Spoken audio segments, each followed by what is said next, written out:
hukum kekuatan energi mekanik, dan ada daya.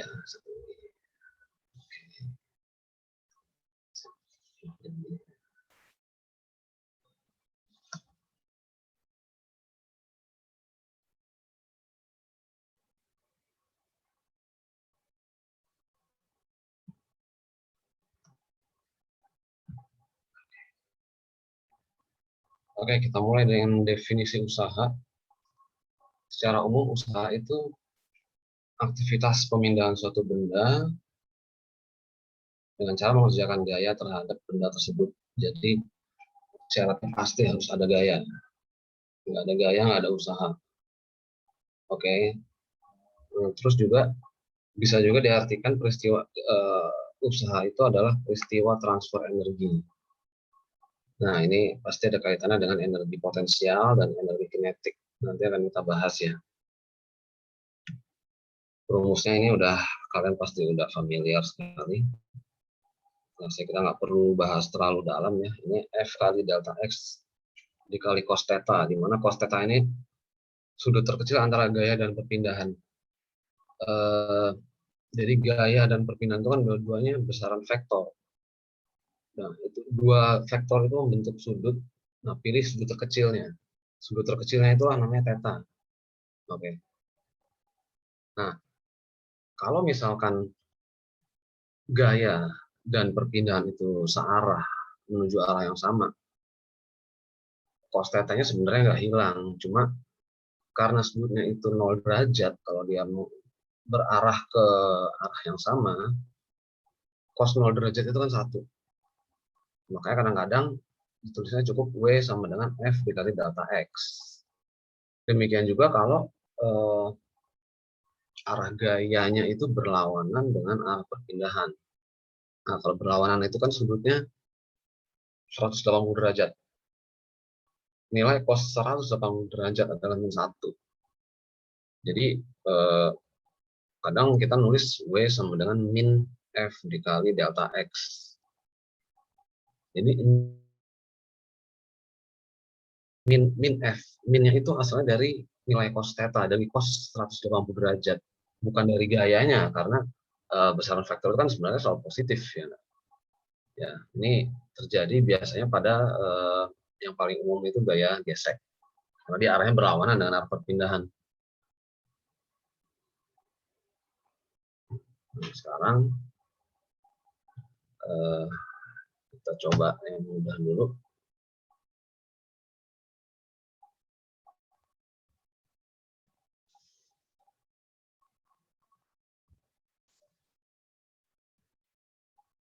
Ya. Berapa usaha yang diperlukan untuk mengangkat batu dengan massa 5 kg setinggi 2 meter di atas lantai. Kemudian kalau batu itu ditahan pada ketinggian 2 meter itu selama 1 menit, itu besar usahanya berapa? Nah, ini coba dikerjakan dulu di coret-coretan. Kita kasih setengah menit lah, gampang soalnya. Ya, silakan.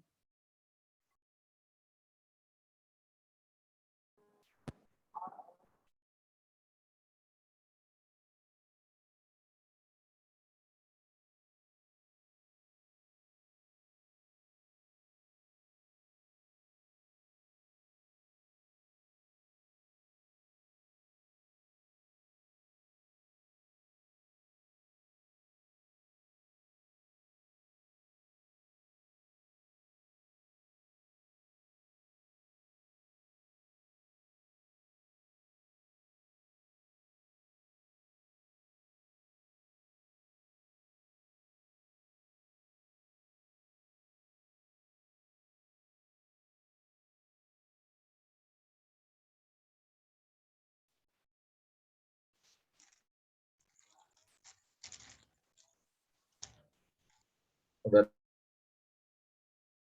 yang ke-7, mari kita lihat jawabannya. Oke, bentar ya. Jadi kalau dibuat gambar kan begini nih. Ini ada batu, dia punya massa 5 kg. Oke, tetapan gravitasi 10 meter per sekon kuadrat, berarti kan beratnya 50 Newton. Diangkat ke ketinggian 2 meter. Nah, ini rumus biasa ya.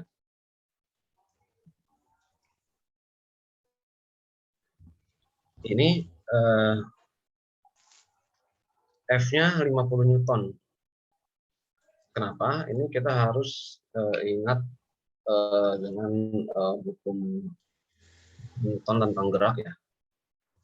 Jadi kalau dia beratnya 50, maka untuk mengangkat si beban ini minimal harus ada gaya dengan besar yang sama, tapi dengan arah yang berlawanan tentunya.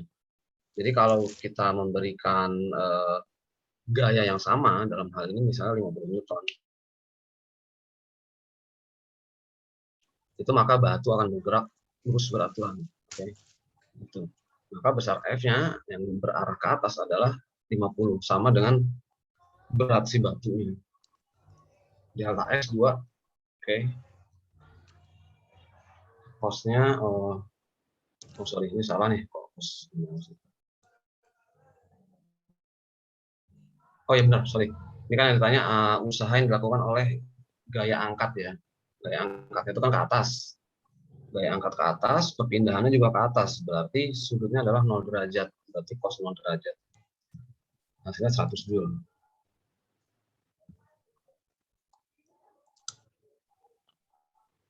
Oke, kalau soal kayak begini pakai gaya normalnya ya. Pakai gaya beratnya. Ya, secara langsung sama sih, secara besaran sama. Oke.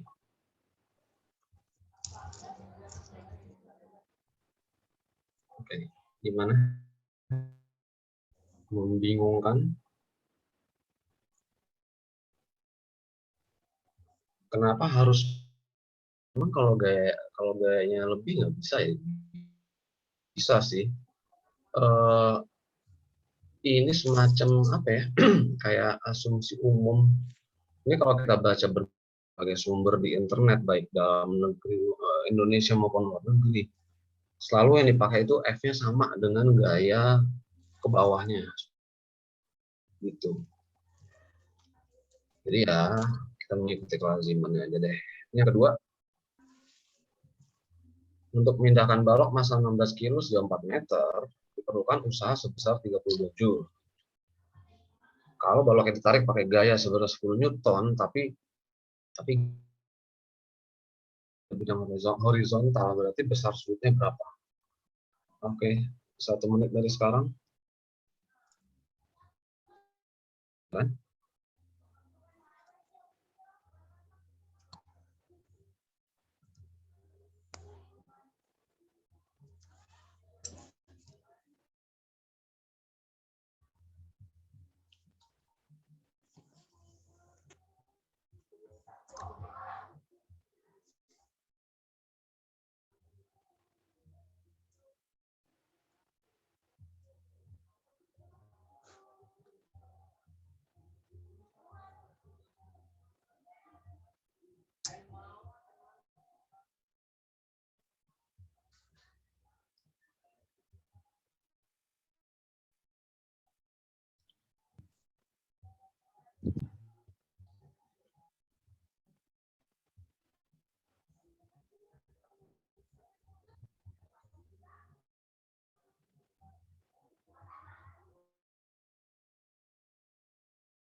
Oke.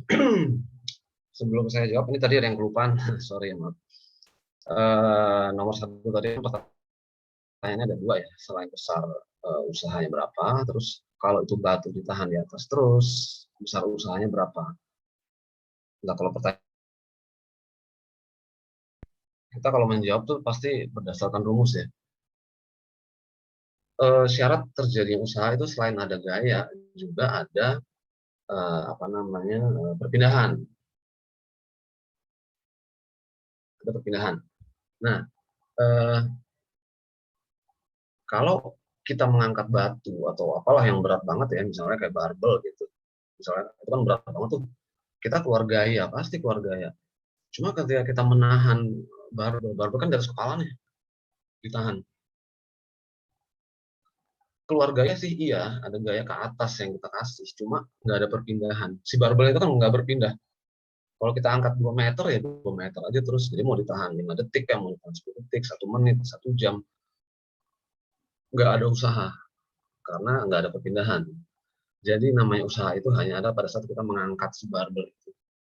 Ada gaya, ada perpindahan. Yang tadinya letaknya di lantai, kita angkat jadi 2 meter. Itu. Oke. Itu yang nomor 1 ya. Ini yang nomor 2. Besar sudutnya adalah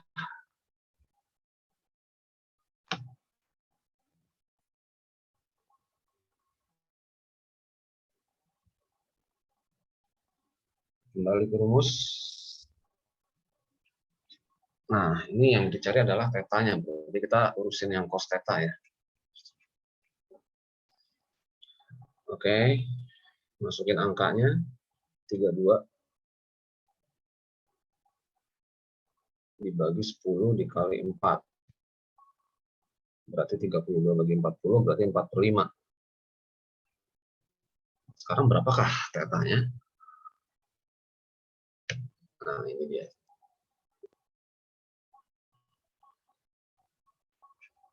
Jadi trigonometri itu selain kelima sudut istimewa itu ya, 0, 30, 45, 60, 90, itu ada 2 sudut lagi yang sebenarnya bukan sudut istimewa sih, tapi sering banget keluar di fisika terutama, yaitu 37 derajat dan 53 derajat. Ini sebenarnya kalau diukur secara teliti sih, kayaknya angkanya nggak persis banget ya, nggak persis sisi-sisinya 3, 4, 5 gitu, tapi ya mendekati lah ya. Jadi 2 sudut ini nih cukup favorit keluar di soal fisika.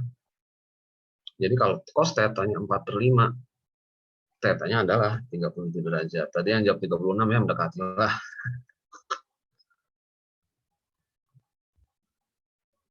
Ya. Oke. Lanjut ya.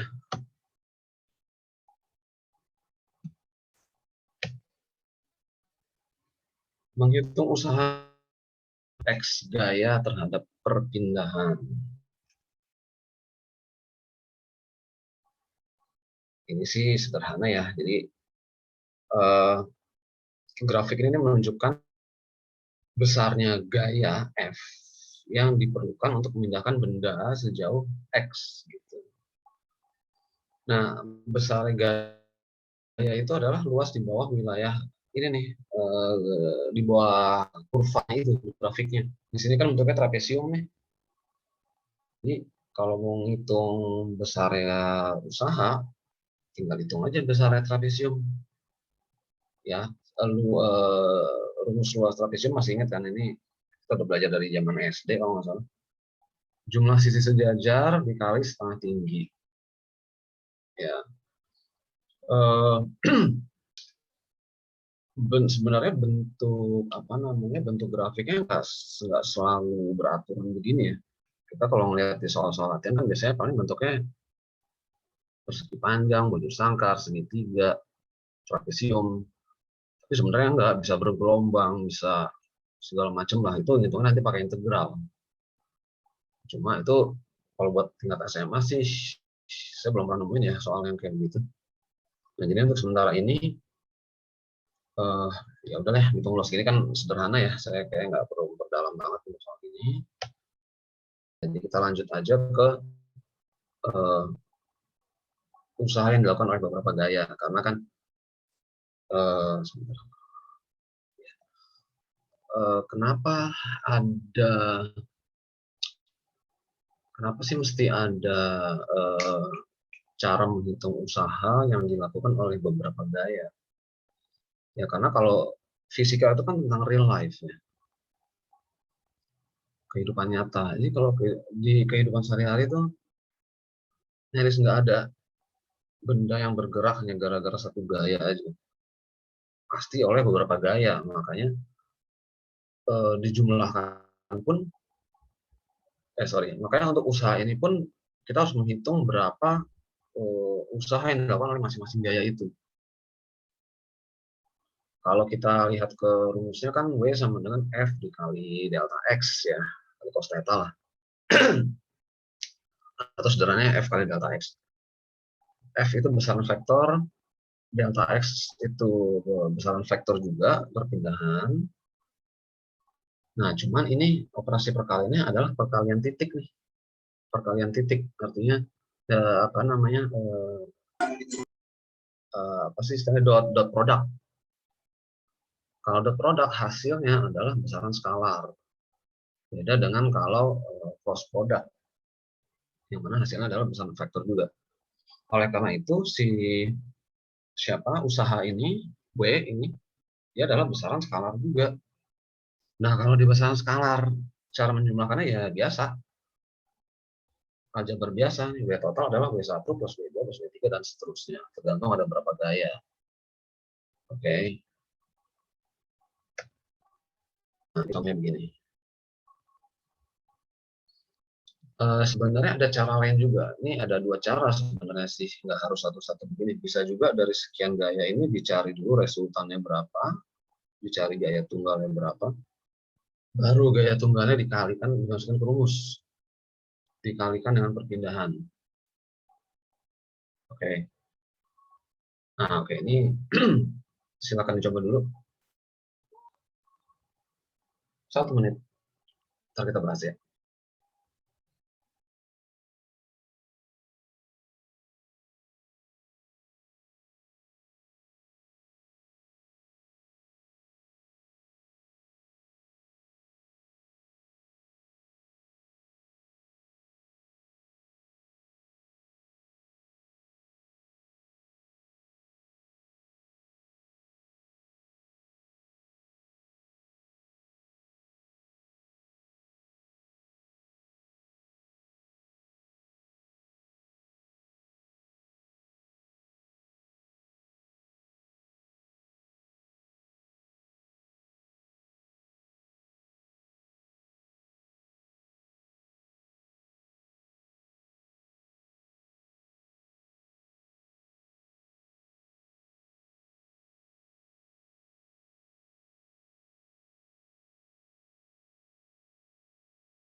Ya, kita hitung aja ya.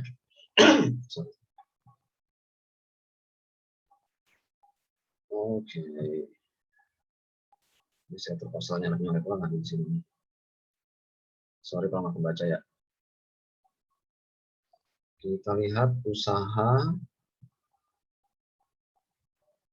oleh gaya 1. Gaya 1 ini manusia itu. F1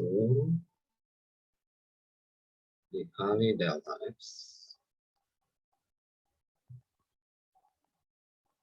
dikali cos theta.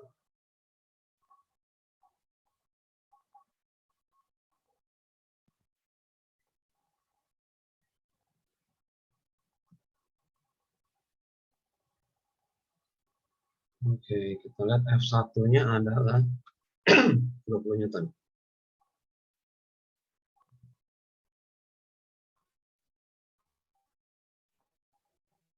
Delta X berapa? 2 meter. Dia berpindah sejauh 2 meter. Cos theta. Ini kan F1 arahnya ke sini nih, tegak lurus terhadap bidang miring. Perpindahannya ke sana. Berarti sudut antara F1 dengan si perpindahan adalah 90 derajat. Cos 90 derajat adalah 0.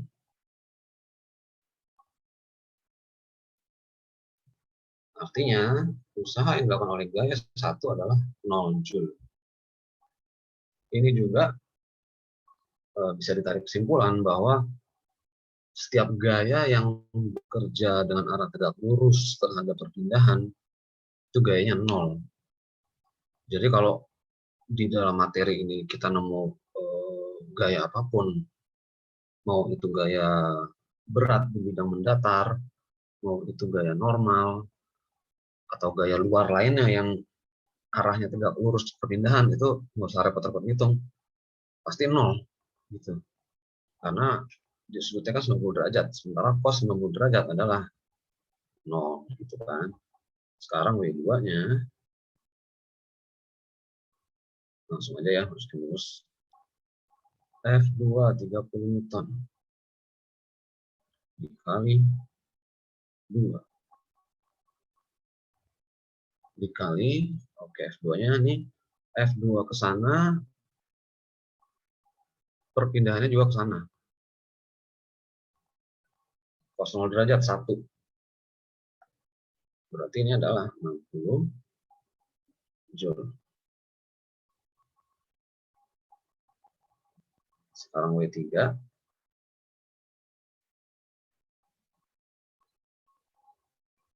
Besarnya 24 Newton, perpindahannya 2. Sudutnya perhatikan.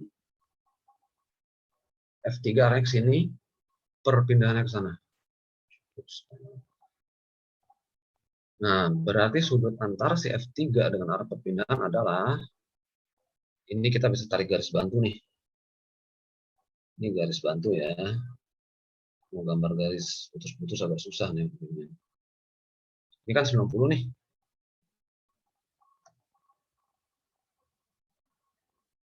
Sorry. Oh, sorry, nggak usah. Ini udah ketahuan nih kan garis lurus nih. Dari apa namanya, sejajar perpindahan. Dia sudah membentuk 30 derajat, berarti sisanya adalah 150 derajat. Oke. Dikali cosnya adalah 150 derajat. 24 kali 2, 48.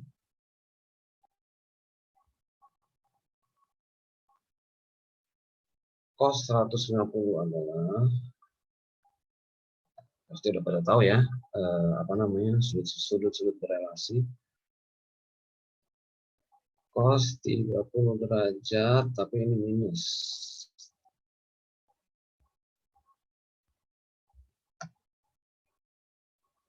Karena 150 derajat itu kan letaknya di kuadran 2. Sedangkan di kuadran 2 yang positif hanya sinus. Berarti 48 cos 30 adalah setengah akar 3.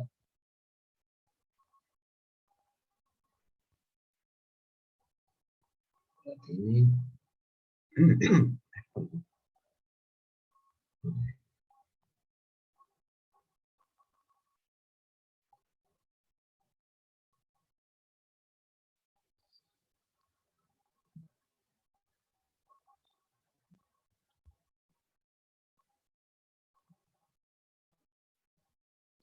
berarti ini adalah 24 akar 3. W total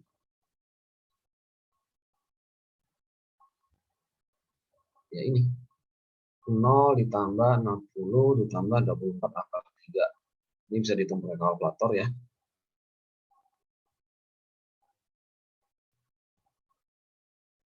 Akar 3 itu berapa ya? Seginilah hasilnya. Aduh, susah. Oke. Oke, kalau ada yang nemunya beda, silakan tulis di kolom komentar kalau ada.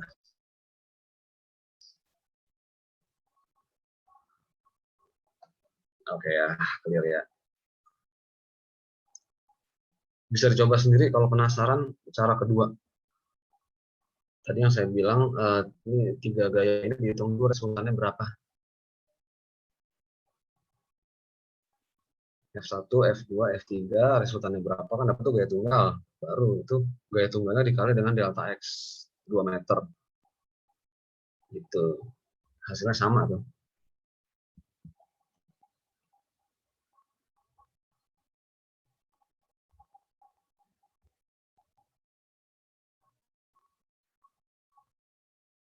Kalau dijumlahin dari F-nya,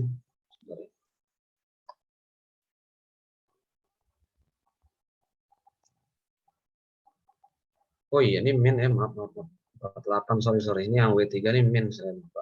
Min 24, berarti ini 60 min 60 min 24 akar 3 ya, untuk ngingetin.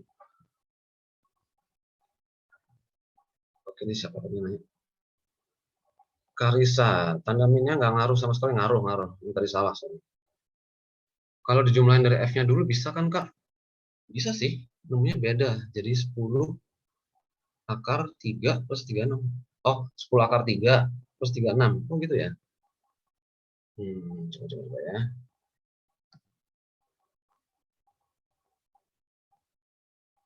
Coba hitung resultan.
Harusnya sama loh nih. Kalau beda ya.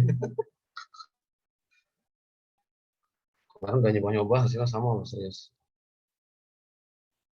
Coba nih ntar saya coba lagi. Ini sebenarnya sederhana sih. Mungkin saya nervous kali. Ya, ntar saya coba ya. saya hitung lagi nih ya. Harusnya sama sih. Oke, gitu dulu ya. Ini saya catat ya.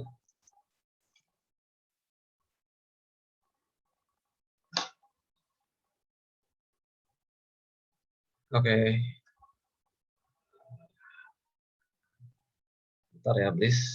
Saya kasih tahu hasilnya. Kita lanjut dulu.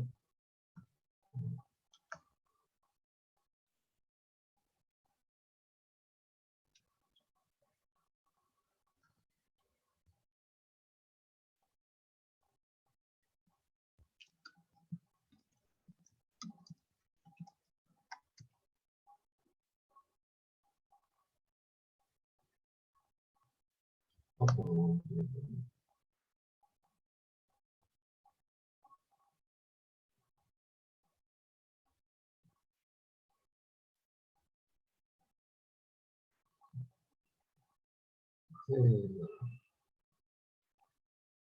Oke, masuk ke energi kinetik.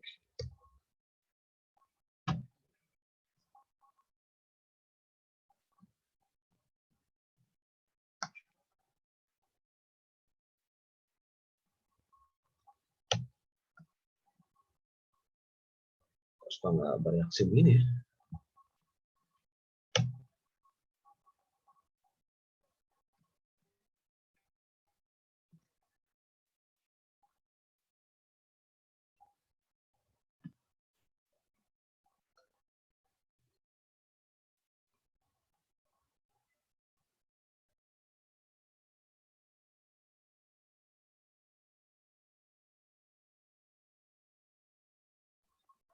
Oke, energi kinetik ini pengertiannya adalah energi yang dimiliki suatu benda karena geraknya atau karena kecepatannya. Karena kecepatannya artinya kalau ini benda diam saja, nggak bergerak, otomatis dia nggak punya energi kinetik. Nih,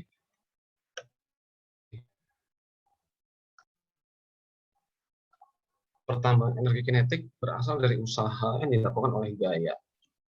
Sesuai konsep usaha merupakan peristiwa transfer energi. Ini dia. Nah, ini kita pengen tahu kan rumusnya dapat dari mana. Ya sebenarnya udah banyak ditulis sih. Pasti udah pada tahu juga kan. Rumusnya kan setengah mv kuadrat. Tapi dari mana itu rumusnya? Jadi gini, bayangin ada balok nih. Ini baloknya cuma satu ya. Dia tadinya diam, dalam keadaan diam. Nah, terus kita kasih gaya konstan nih, F konstan. Karena F konstan, dia bergerak. Oke, dia bergerak, dia melewati posisi yang ditandain V2 di sini, dan besar perpindahan sampai posisi V2 adalah delta X. Nah, kalau kita memberikan gaya yang sifatnya konstan, artinya terjadi gerak lurus berubah beraturan. Gitu. Kemudian juga ada percepatan kan, kalau ada gaya konstan timbul percepatan, artinya yang berlaku adalah hukum kedua Newton. Ya. F sama dengan M kali A. Terus karena ada GLBB, kita pakai persamaan kecepatan nih, ceritanya begitu. Nah, kita pengen tahu delta X-nya itu berapa sih? Gitu kan.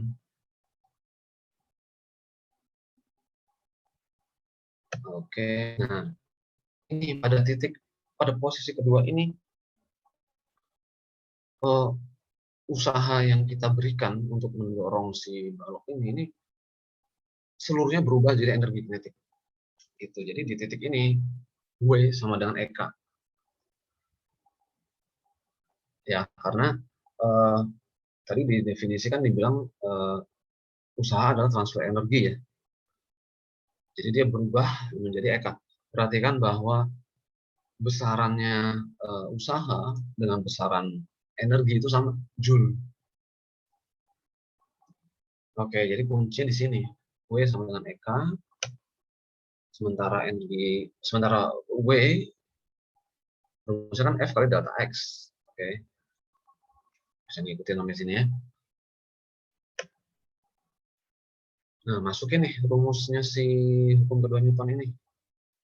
F-nya adalah M kali A, Delta X-nya diambil dari persamaan kedua tadi nih, V kuadrat min V 0 kuadrat per 2A. Kemudian angkanya kita masukin, ini ceritanya ada angkanya nih ya. V itu kan maksudnya kecepatan akhir di posisi kedua. Kalau kita lihat gambar ini V2. V0 itu posisi di awal. Berarti kalau dilihat di gambar ya V1. Oke. Nah, ini A-nya bisa dicoret, bisa di cancel. Dapatlah setengah MV2 kuadrat min setengah MV1 kuadrat. Karena V1-nya adalah 0, ini kan tadi keadaan awal ini diam nih. Diam berarti 0 kecepatannya, V-nya 0. Maka kita dapat energi kinetik rumusnya setengah MV kuadrat. Dari sini dapatnya. Oke.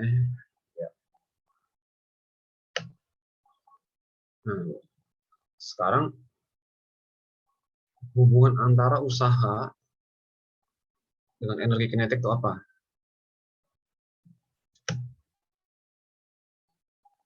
Ini yang dinamakan teorema usaha energi. Energi di sini terbatas energi kinetik maksudnya ya, bukan energi potensial atau energi mekanik. Besarnya usaha yang dilakukan oleh gaya resultan yang bekerja pada suatu benda adalah sama dengan perubahan energi kinetik yang dialami benda tersebut. Oke, jadi ada 3 poin, ada 2 poin, sorry. Yang penting adalah gayanya itu harus gaya resultan, jadi bukan gaya individu. Cari gaya resultannya berapa, yang bekerja pada suatu benda. Nah, usaha yang dilakukan oleh si gaya resultan itulah yang sama dengan perubahan energi kinetiknya. Atau secara matematis, begini. Kalau ada delta, itu pasti akhir dikurang awal ya. Begitu delta EK, mau delta T, delta V, pasti akhir dikurang awal. Oke. Ya, penurunan rumusnya begini.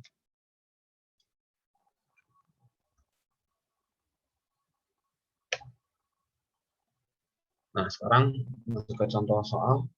Sebuah benda yang masanya 15 kilo bergerak dengan kecepatan 20 meter per sekon. Kalau kecepatannya meningkat 2 kali lipat kecepatan semula, jadi usaha yang bekerja pada bendanya berapa? Setengah menit saja karena ini ecek-ecek. Silakan dikerjakan.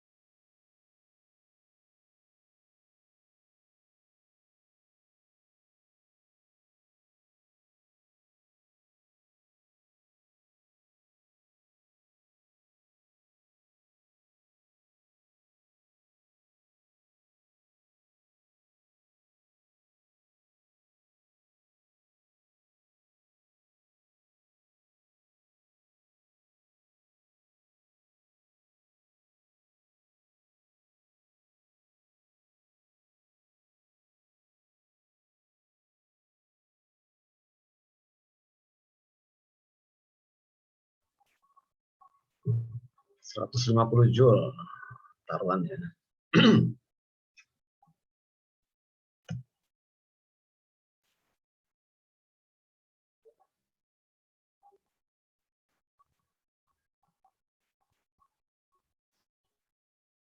Oke, V1-nya 20.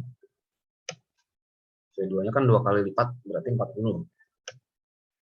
Kita pakai rumus teorema usaha energi.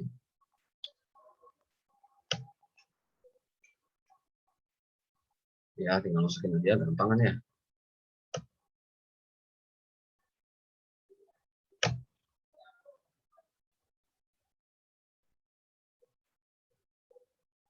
Oke, segini hasilnya. Coba.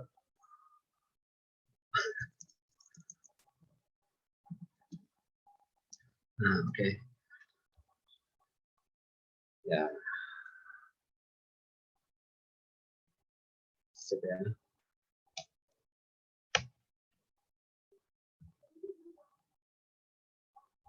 Masuk ke bahasan berikutnya ini daya.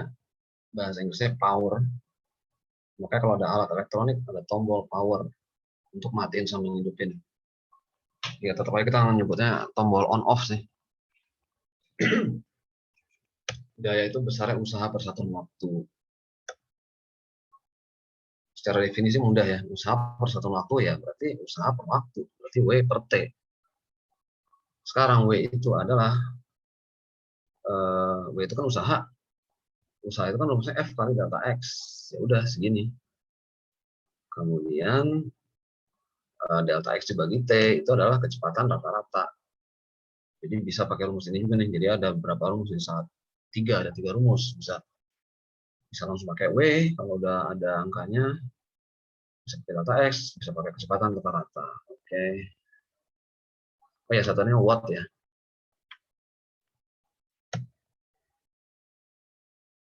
Ini, berapakah daya seseorang yang masanya 72 kg yang menaiki tangga setinggi 4 meter hanya dalam waktu 18 sekund?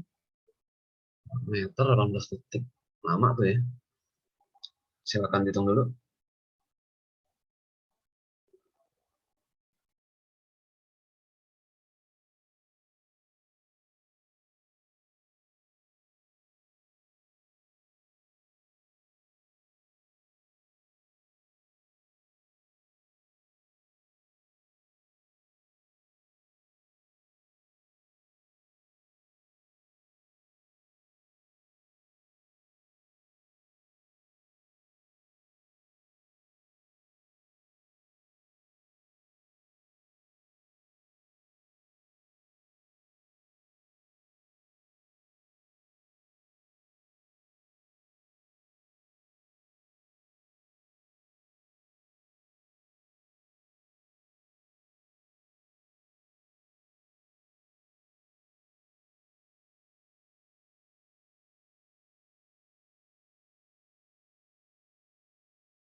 Oke.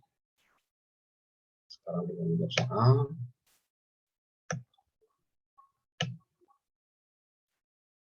Gitu ya.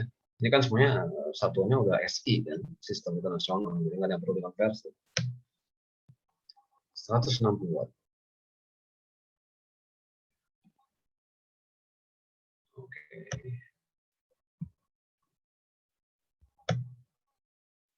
Soal kedua,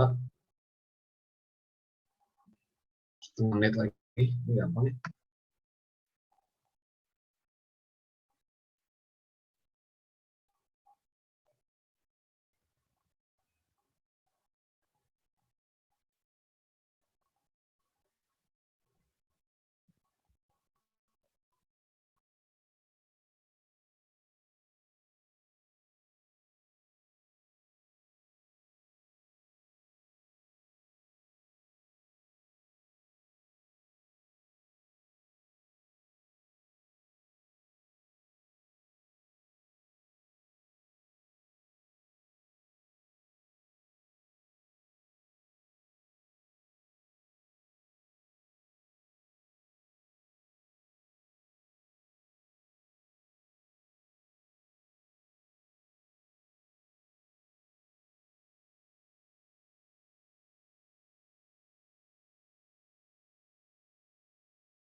Ada yang 90.000, ada yang 450.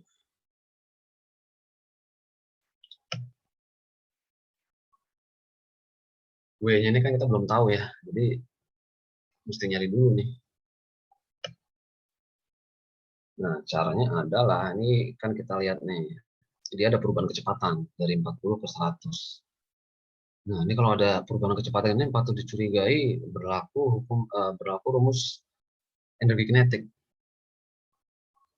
Jadi dalam hal ini kita bisa cari besarnya usaha pakai si teorema usaha ini tadi tuh. Nih, ingat juga satuannya kecepatan itu bukan kilometer per jam ya untuk SI, meter per sekon. Jadi eh, apa namanya, harus dikonversi dulu. Caranya begini, udah pada tahu lah ya, yang 100 km per jam juga. Oke, lanjut, baru dimasukin ke rumusnya.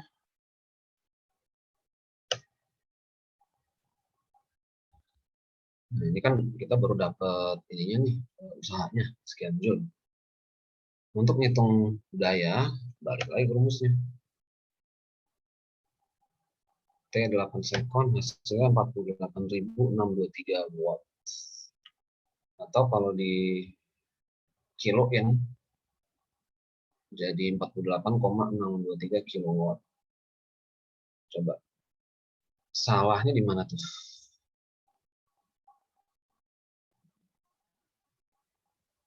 Nah, konversi. Iya, iya, iya. Ini memang mesti hati-hati nih. Kita kadang-kadang udah semangat gitu ya, tahu caranya gimana. Mantep. Dan itu kalau pilihan ganda ada pilihan jawabannya lagi. Salah rumus. Kok bisa salah rumus sih? Oh ya, nggak apa-apa. Nggak salah, nggak belajar berarti. Oke. Pakai rumus apa? Hukum kolom.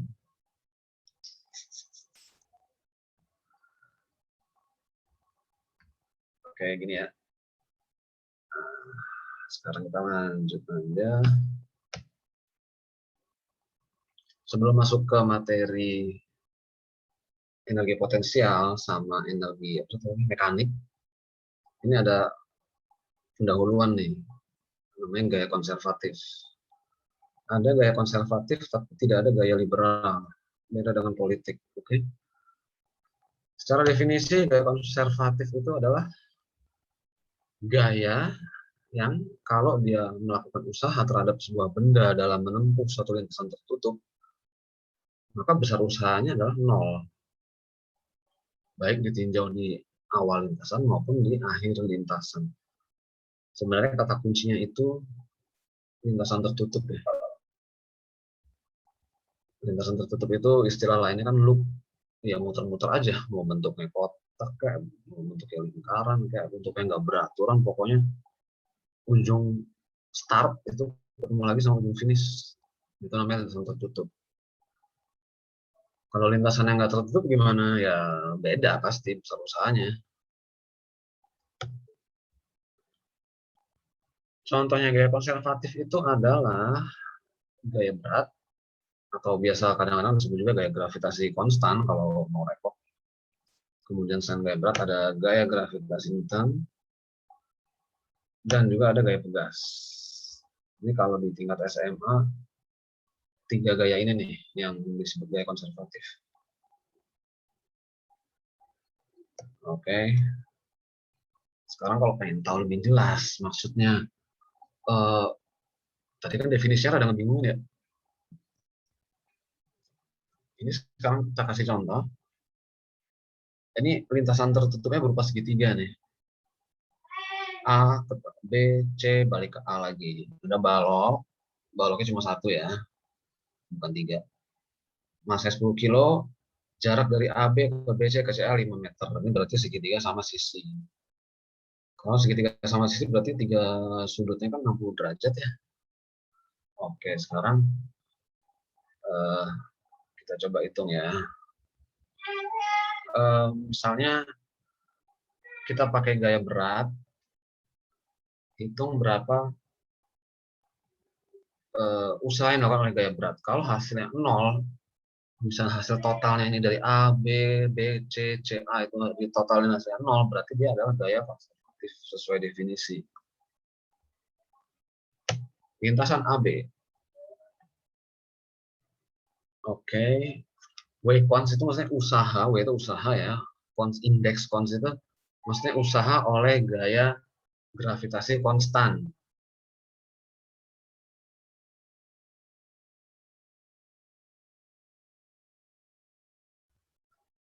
Ya, rumusnya sama aja sesuai dengan rumus yang pertama tadi, F kali delta X dikali cos theta.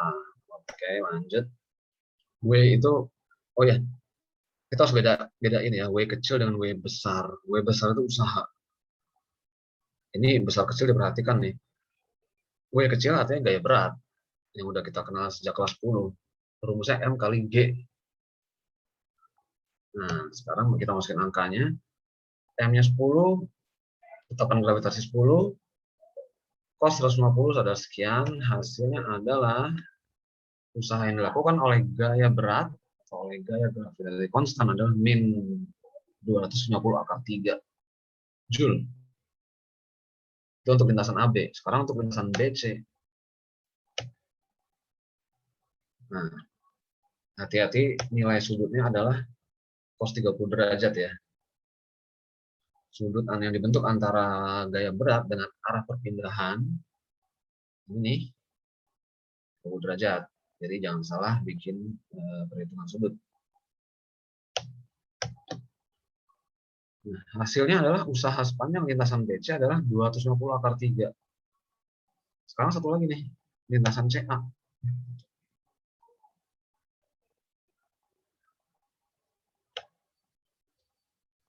Oke, MG delta S cos 90. Nah, ini antara gini, gaya berat kalau dia berada di lintasan yang horizontal itu kan arahnya pasti tegak lurus ya dengan arah perpindahan.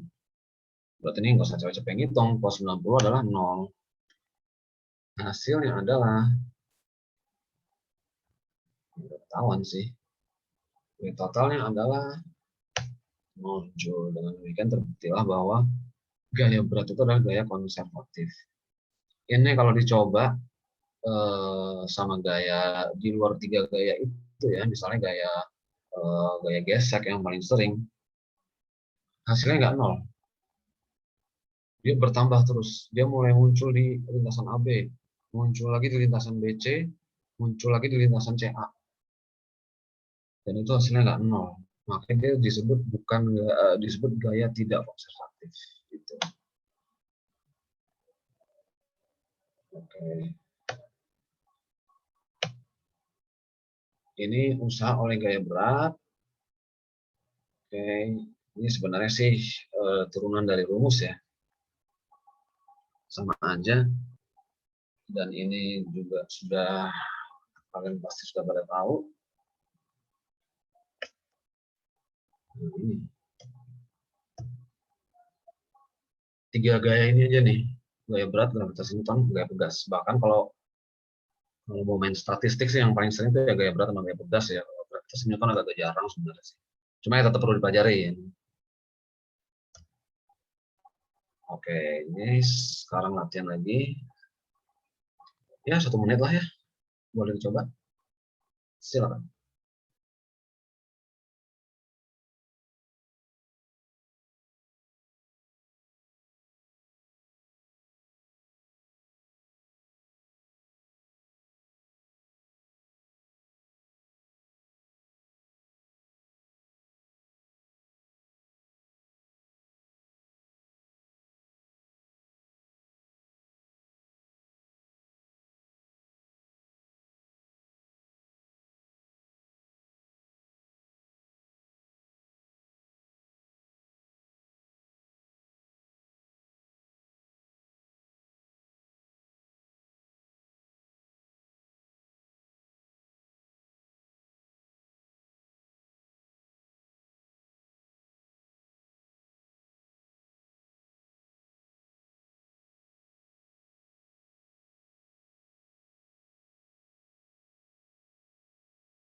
Oke.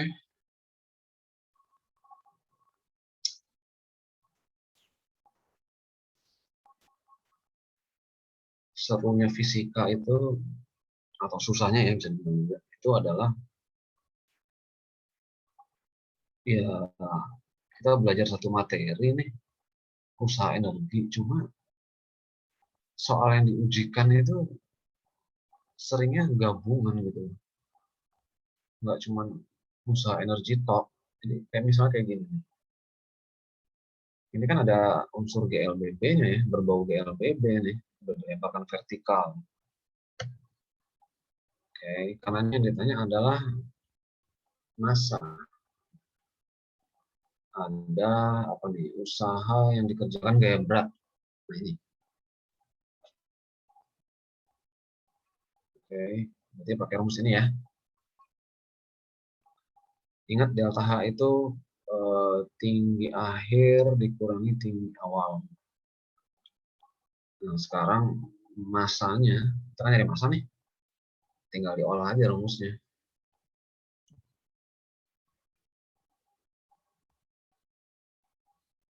Ini G kenapa min? Ada yang tahu nggak?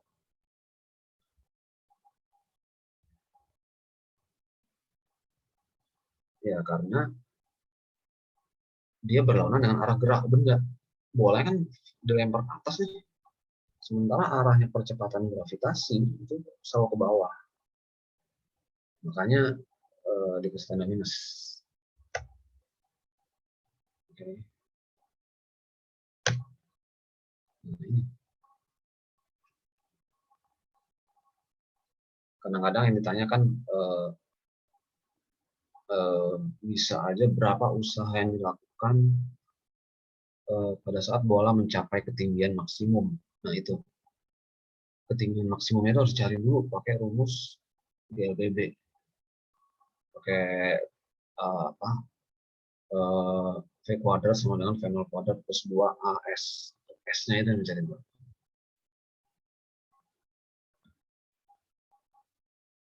Ada yang benar nggak?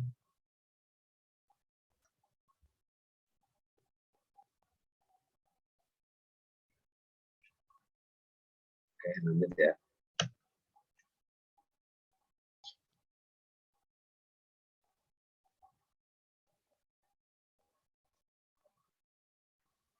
Kalau tadi hubungan antara usaha dengan energi kinetik, sekarang usaha dengan energi potensial.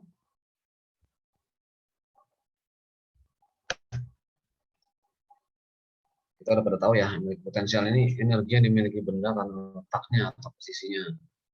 Ini dari zaman SMP udah dipelajarin sih secara kualitatif ya.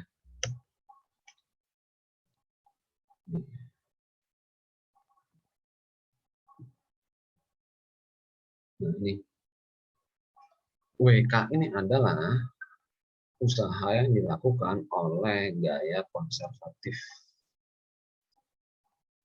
Gaya konservatif ya tiga itu, gaya berat, gaya pegas, gaya elastis pegas ya, dan gaya gravitasi Newton.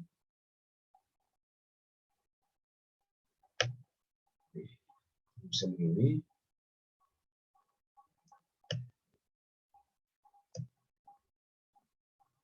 Nah, jadi hubungan antara usaha yang dilakukan oleh gaya konservatif dengan energi potensial yaitu, ingat ada tanda minus. Kenapa minus? Karena sifatnya gaya konservatif itu selalu mengurangi besarnya energi potensial.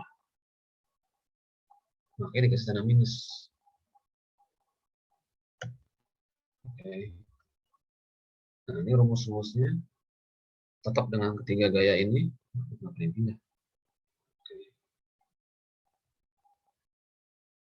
Nah, ini adalah contoh soal panjang pegas dengan tetapan K sebesar 500 Newton per meter diregangkan dengan energi potensial sebesar sekian. Panjang itu bertambah berapa? Nah, ini kita pakai rumus ini. Setengah KS kuadrat, berarti yang dicari adalah regangannya. Regangan ini kan X-nya nih. Atau delta X boleh. Nah, kemudian nanti ya udah ini tinggal ngikutin aja, jangan lupa diakarkan karena ini x kuadrat ya. Kadang-kadang kita lupa karena udah terlalu excited. Oke, ini jelas ya. Nah, sekarang kita masuk ke hukum kekekalan energi mekanik.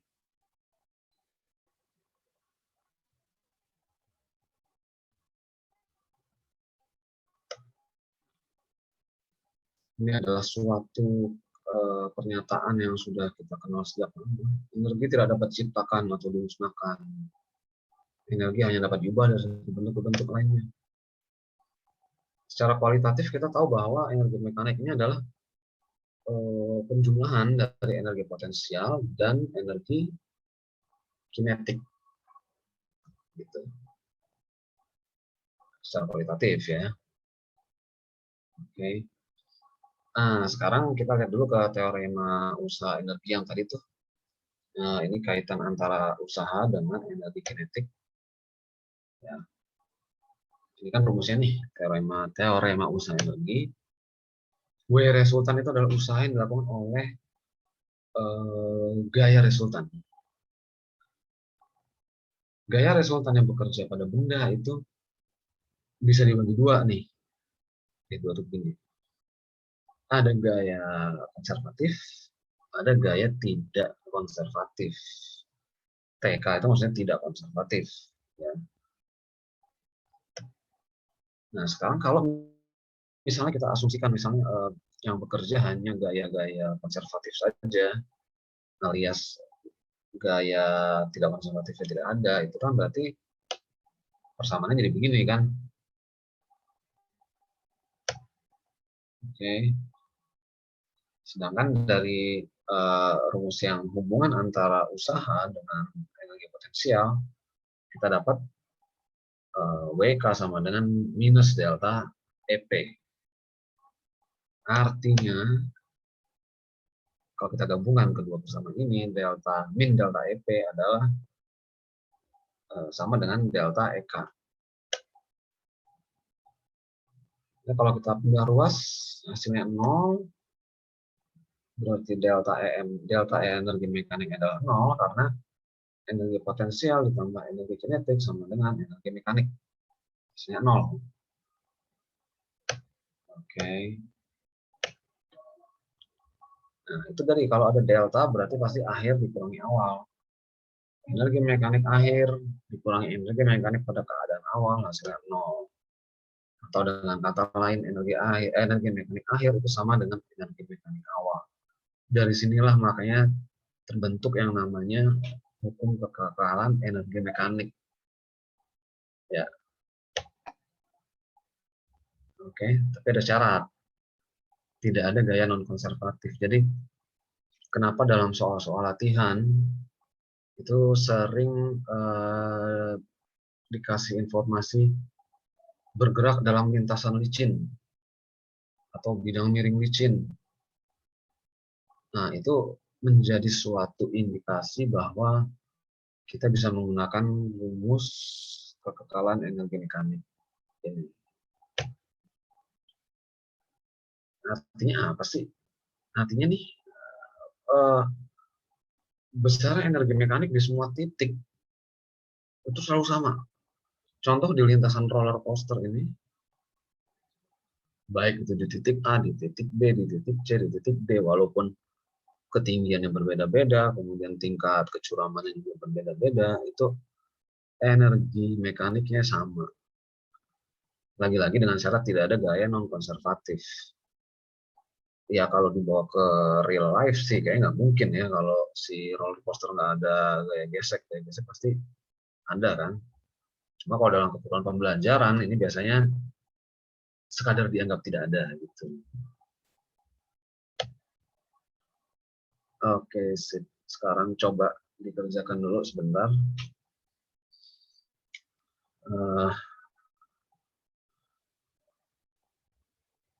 Ya, saya kasih 1 menit ya.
Oke,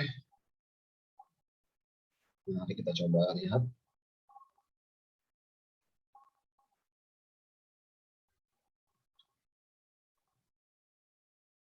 Sekarang kalau kita pakai apa namanya, ini kan bidang miring licin nih, berarti bisa pakai hukum kekekalan energi mekanik.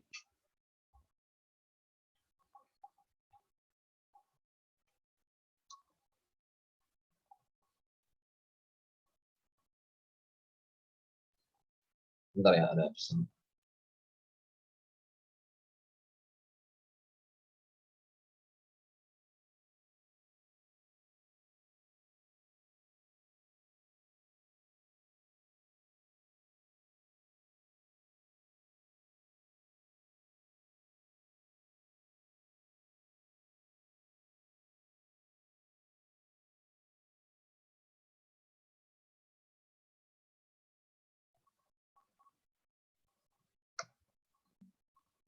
Oke, ini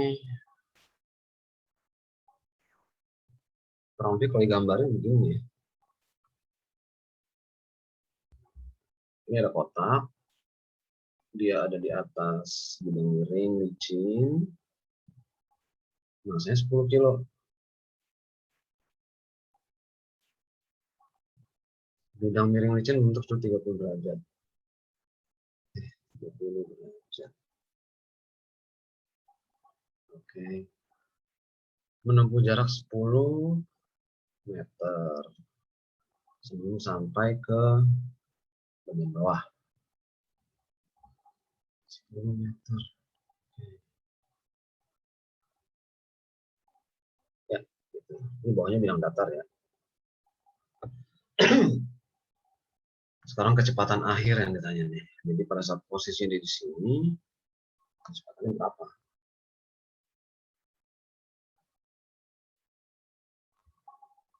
Gitu.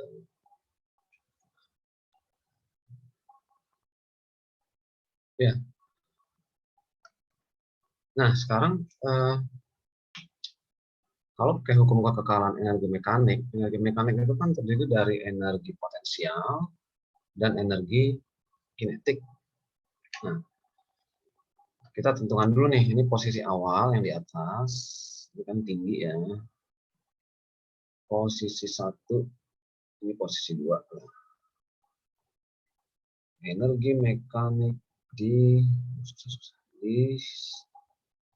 posisi 1 itu adalah sama dengan energi mekanik posisi 2. Energi mekanik terdiri dari energi potensial di posisi 1, jangan lupa indeksnya biar nggak ketukar, ditambah energi kinetik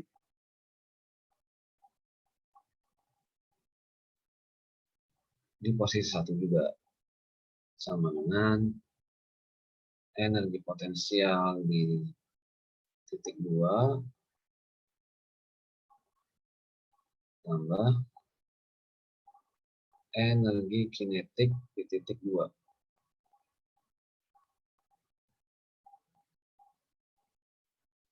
Oke, sekarang kita masukin rumus. Energi potensial itu kan M dikali G dikali H. M-nya 10, G-nya 9,8, 9,8. Nah, H-nya belum tahu nih. H-nya belum tahu berarti kita harus cari pakai trigonometri nih. Ini kan 30 derajat. Ini H ya. Nah, yang kita belum tahu. Ini sisi di hadapan sudut berarti sinus. Sinus 30 adalah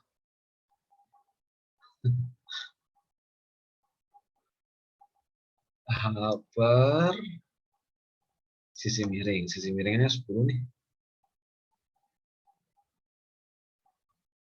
Berarti H adalah 10 dikali sin 30. Sin 30 adalah setengah. Ya,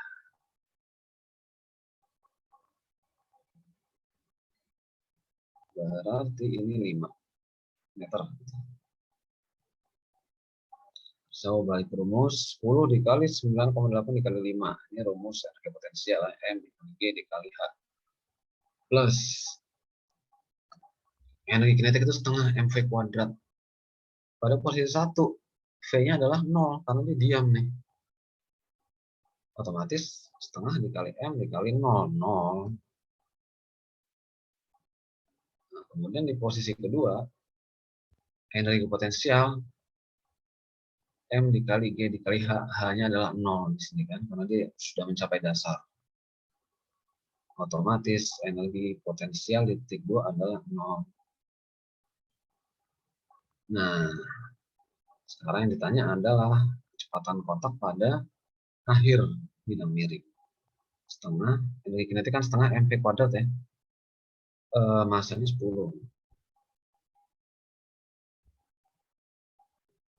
V kuadratnya ini yang dicari.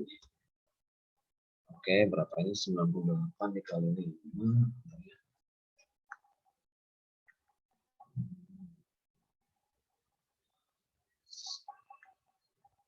490.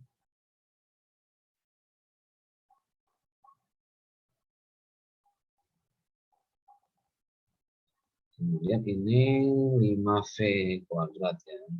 5V kuadrat. V kuadrat adalah 490 bagi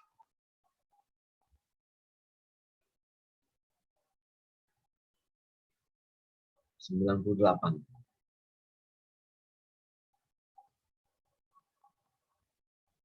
V adalah akar 98.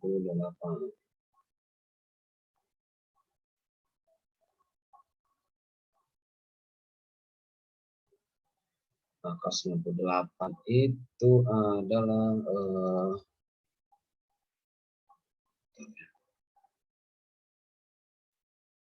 oke. 49 itu adalah akar 49 dikali 2. Yang artinya 7 akar 2 meter per second. Oke. Oke, kalau ada yang hasilnya beda, silakan laporan atau mau nulis di kolom komentar kalau ada.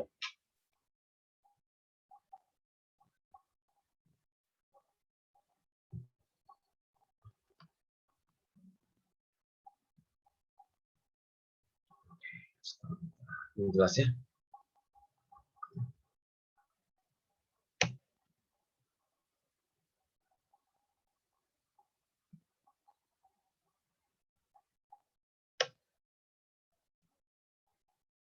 Nah, ini juga.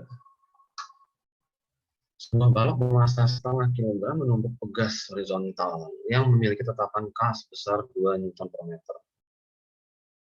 Balok menekan pegas sejauh 40 cm dari posisi kendurnya. Kalau gesekannya diabaikan, ya artinya kita bisa pakai hukum kekekalan energi mekanik. Maka berapa kelajuan balok saat mulai menumpuk pegas? Silahkan dicoba. 1 menit dari sekarang.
Oke ya. Ini jadi kalau digambarkan secara sederhana begini sih. Ini kan dia horizontal ya, begini. Kemudian ini ada balok. Nah, ini dia masih pada posisi kendur, menekan pegas dan baru. Oke, jadi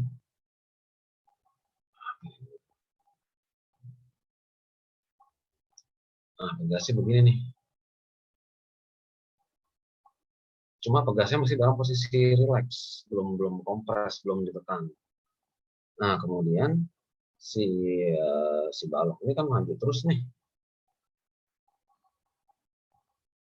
Jadi baloknya kurang maju.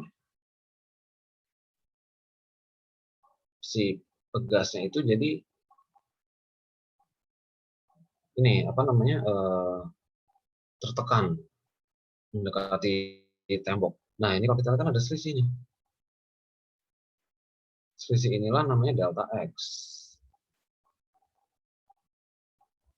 Di dalam bidang perpegasan ya. Cuman hukum kekekalan energi mekaniknya berlaku juga di sini. Ya, oke. Sekarang kita lihat di sini ada balok dan ada pegas. Kita katakan ini kondisi pertama, ini kondisi kedua. Energi mekanik di kondisi pertama pasti sama dengan energi mekanik di posisi kedua. Nah, sekarang dicari nih komponen energi mekaniknya apa aja. Oke, memang pasti ada dua kan, pasti cuma energi potensial dan energi kinetik. Sekarang siapa namanya balok ini kan dia punya energi potensial. Oke. EP1 punya balok. Apa yang susah nulisnya? Karena dia bergerak, dia punya energi kinetik.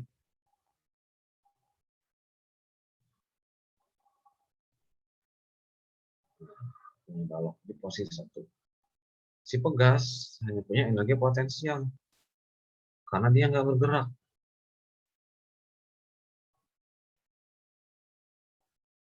Ini juga sama, tapi untuk posisi yang kedua ya. E2 tambah EK2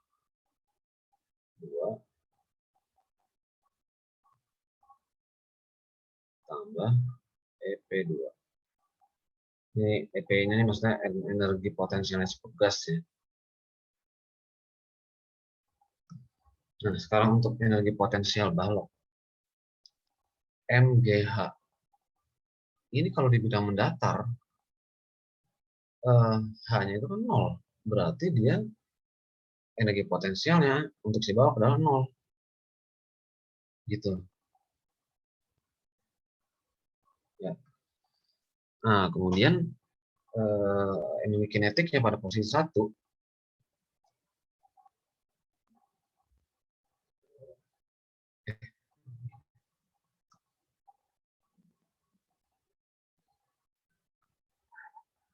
Sebentar ya.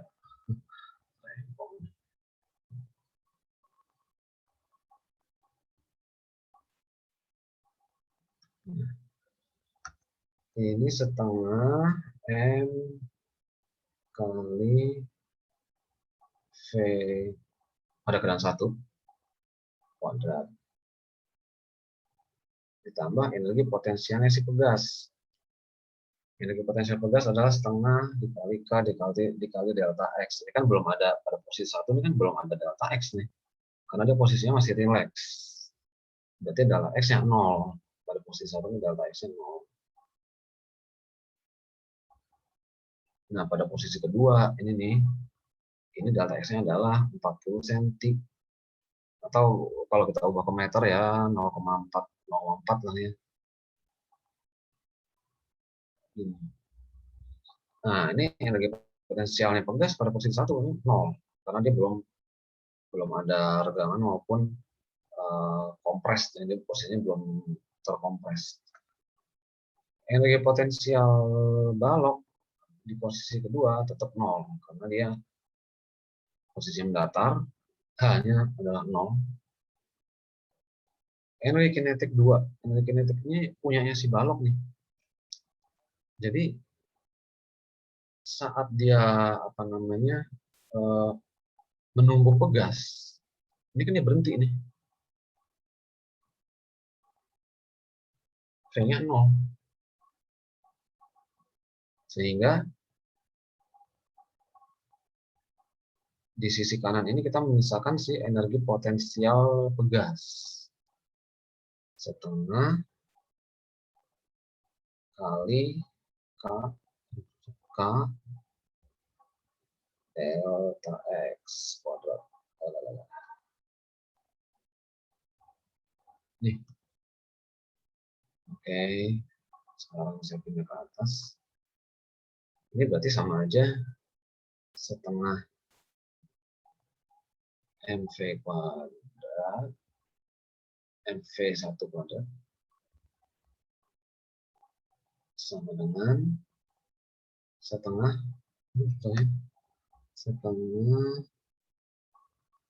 K X delta X kuadrat. Setengahnya bisa kita coret. Nah, intinya adalah V.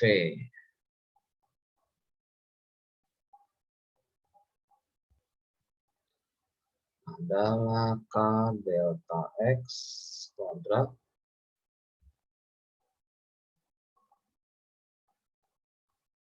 per M.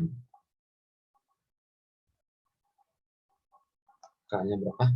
K-nya adalah 2. Oke. Delta X-nya 0,4 kuadrat.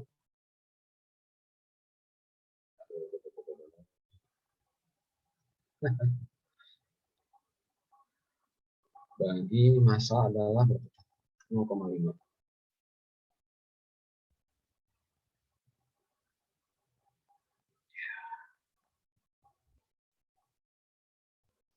Oke, dulu.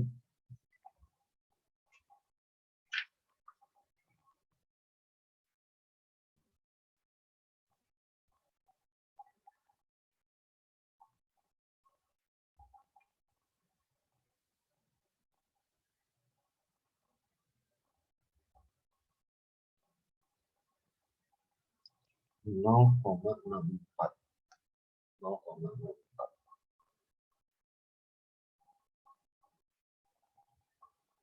Nah, berarti kalau ditanya V adalah akar dari 0,64.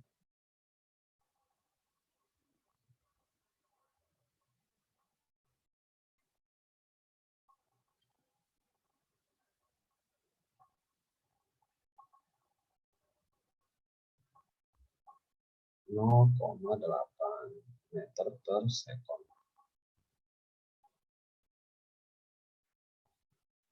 Ya, ini hasilnya.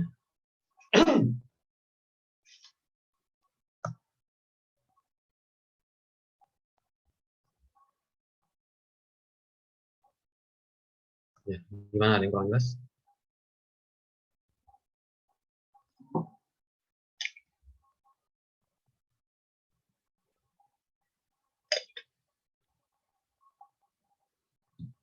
Aman, oke. Oke, sampai sekarang ini udah jam berapa sih? Setengah 10. Ini udah akhir materi.